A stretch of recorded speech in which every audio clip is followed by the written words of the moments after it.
As the awakening process starts in a human mind, one of the first events is the recognition of the immense contradictions of life, of existence, the beauty and the horror in one's own experience of life and in the recognition of the global experience, the exquisite and the ugly, the divine, the holy, and the evil, the horror. And with this, it's a shock to the system, because before that, there's just a kind of ruminating existence, like a wonderful, sweet cow in the field, just ruminating.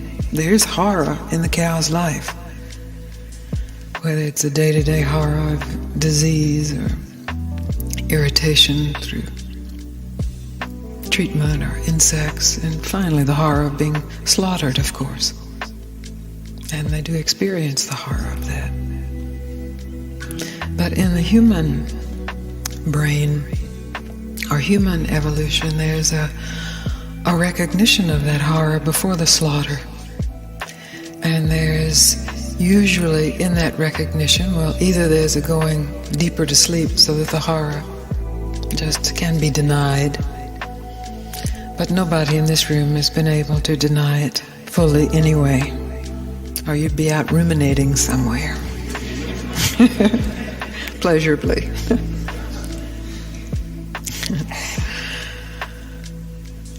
With that, there arises this desire or need to understand what is going on. What does it mean? How to get out of it? To understand who one is, what the plan is. Is it an evil universe? Is it a holy universe? And in that desire or that need, then a search begins, a search to understand. And of course we go to our parents and they tell us a certain version of reality, and we accept it or we reject it. At a certain point we have our religions and they tell us a version of reality, what it all means, what it's all about, what your place in it is. Same with schools, education, drugs, lovemaking, moments of oceanic experience tell us what it's all about. Moments of dire, abject falling from grace tell us what it's all about, and the confusion continues. In one moment, we know absolutely we are one with the universe, and there is all perfection. Whether it's a split second of just looking into a baby's face, or whether it's a longer period of time, we know it. And then, also, we know it is meaningless, it is horrible, and we don't know anything. And so this search for understanding continues. Well, I gotta find out. I gotta go to somebody who can tell me finally what it's all about. I know this, of course, because this was the story of my life until I met my teacher. And he invited me to stop all searching. I thought I knew what that meant, like stop running around, stop experimenting. He really meant stop all searching. I didn't get that he meant stop the search for understanding, because the way I was hearing it, of course, at that point, the search for understanding was supreme. That's what got me to him, in my mind. But when I really let that word stop into my consciousness, really all the way into my consciousness, I recognized he means really stop. And he said, just for 1 second. Anybody can stop for 1 second. And when I let that word in and I recognize that surely there is 1 second in the many seconds of this lifetime that I can stop all searching. In that instant, there was the peace that was beyond understanding. There was the inclusion of all horror and all beauty in that peace. There was the inclusion of all desperation and all relaxation. But not through understanding. There is understanding. There is profound understanding. But it follows the experience. In our search for understanding, we have understanding trying to lead the experience. You understand this? We put, I gotta understand, out there as the leader. And so every experience that is brought to us, we try to understand it. And we have our little niches of where to put it. Oh, well, this is spiritual, this is not spiritual. This is good, this is bad, this is me, this is them. And it's the same confusion. Because once again, it's the mind, the great power of mind, leading the lifetime. And the mind is not equipped to lead. It is exquisitely equipped to discover, to follow, but not to lead. And so the invitation that I offer you again is that whatever you are searching for, however worldly or spiritual you think it to be, in this moment, in our time together, stop. Just stop. There may be a huge fear that arises. A fear that if you stop, then you will lose all that you have gained. If you stop, you will die. If you stop, you will never make it. I understand this fear, but the great encouragement of all of those great beings who have gone before us is the proof, the witnessing, that what is revealed in the mind truly stopping is absolutely good news. It includes the bad news, but it is absolutely good news. You know this from the sutras, you know this from the holy beings. You already know this. Only you can't quite believe it's true because you don't understand it. And you want to understand it because then there will be some control of it. Then it will have a place.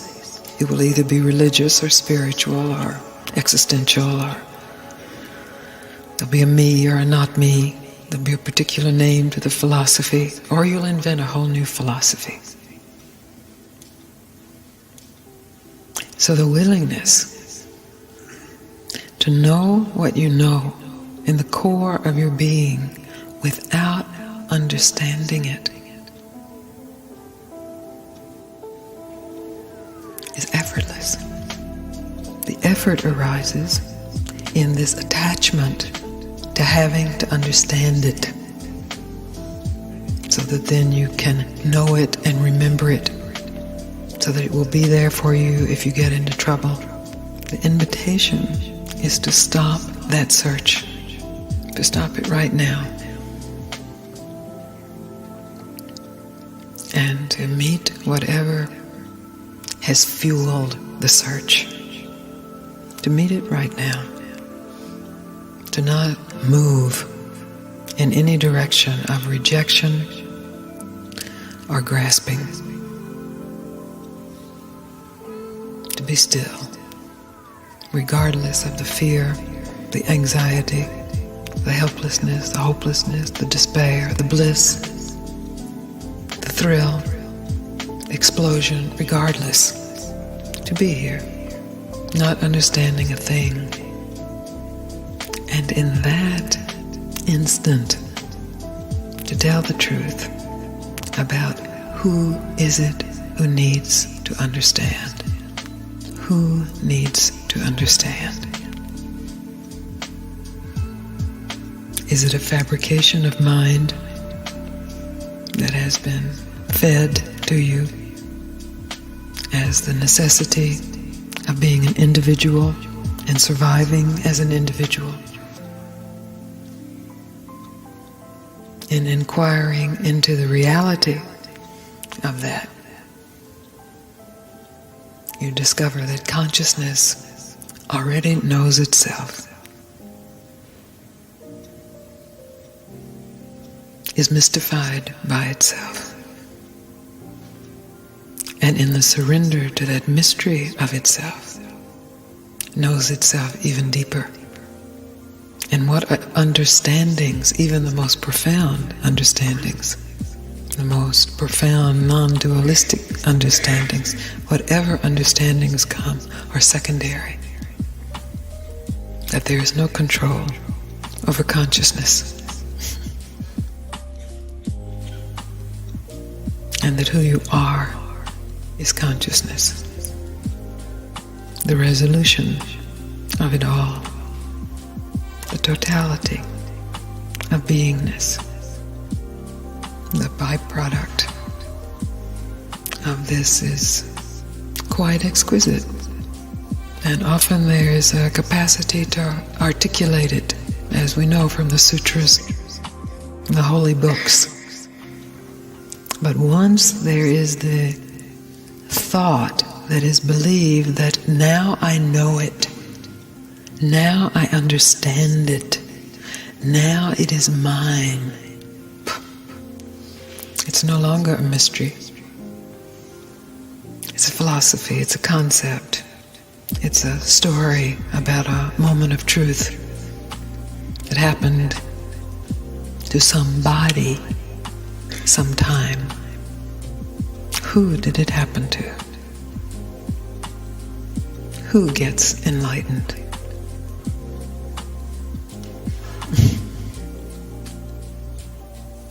The hope is me. This fiction, this internalized image of oneself as an individual attached to a particular body, ruminating, chewing.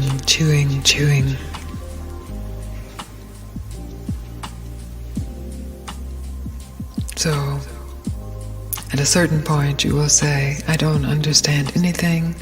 I do understand. I don't understand. I do understand. So the moment there is a surrender to not understanding, you do understand. And the moment you do understand, you don't understand. Our conditioning is to try to keep the understanding in place, but that's not understanding. That's in the realm of understanding, like understanding how to tie your shoes, understanding how to have good manners, understanding how to learn a new language, understanding how to cross the street. That's where understanding is. Understanding higher math. That's understanding is a beautiful power of mind. But it is useless in the search for yourself.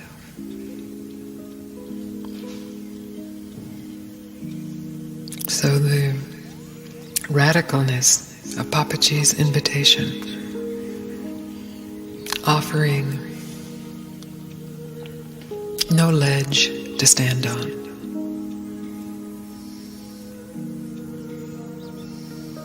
and destroying every ledge that the mind builds to reveal there is no one there needing a ledge is the invitation to stop. Our time together, we spend playing with the mind, loosening it so that what is already known can be acknowledged. Known without anyone knowing it.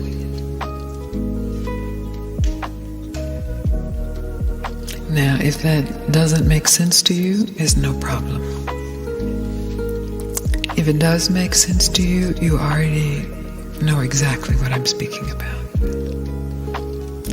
Then our time together is the possibility to recognize where have there been little tendrils of ownership that have appeared in the mind's activity. And is there a willingness in this moment, right now, to understand nothing, to have nothing, to lose everything, to be nothing?